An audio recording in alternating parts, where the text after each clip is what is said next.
In 1971, George Pratt describes his first fishing experience in Buxton, one of the villages on Hatteras Island. He was interviewed by Sandy Jones Garrison on June 16, 2014. My first trip to Hatteras was in 1971. A colleague of mine that I taught with had just started teaching at Georgia Southern University.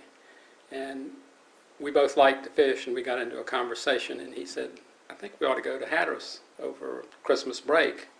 Said it's a wonderful place if you like to fish, and go. And so he convinced me we should go. And we got in a car and came up here for a 3-day visit. And we came to Buxton. We stayed at Edgar Hooper's hotel right as you come into Buxton from the north. At that time, it was just a group of little cabins. They weren't as big as they are nowadays. And we stayed with Edgar. And I remember first day I'd bought one fishing pole, one fishing reel, and about 3 lures. I was not really prepared, but we drove out to what's now Ramp 44 and walked across the beach and walked out to the point. We didn't have 4-wheel drive in those days. And my first experience was walking over the dune into the fog and seeing birds come out of the fog and then go disappear back into the fog in a circular pattern. And I went out there and started casting one of my lures and caught 4 15 to 20 pound bluefish. And that was my first experience, and I was hooked from that point. We picked up our fish and walked up and down the beach.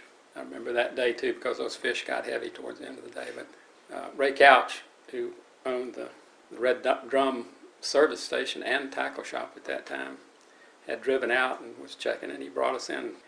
Very nice. Was that the first time you had met Mr. Couch? First time I'd met Mr. Couch. Did he do that routinely? Drive out and pick up stray fishermen?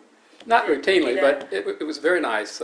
Edgar Hooper would do it for his guests every now and then. He would just ride out to check, because there weren't very many people staying here at that time. And he would drive out, and you'd see Mr. Connors, who owned Connors grocery store at the time. He would drive out occasionally, smoking his pipe. You'd see him coming out, and he'd oftentimes offer people like us a ride in. It wasn't too many years. I think 2 years later we eventually got a 4-wheel drive vehicle to bring us.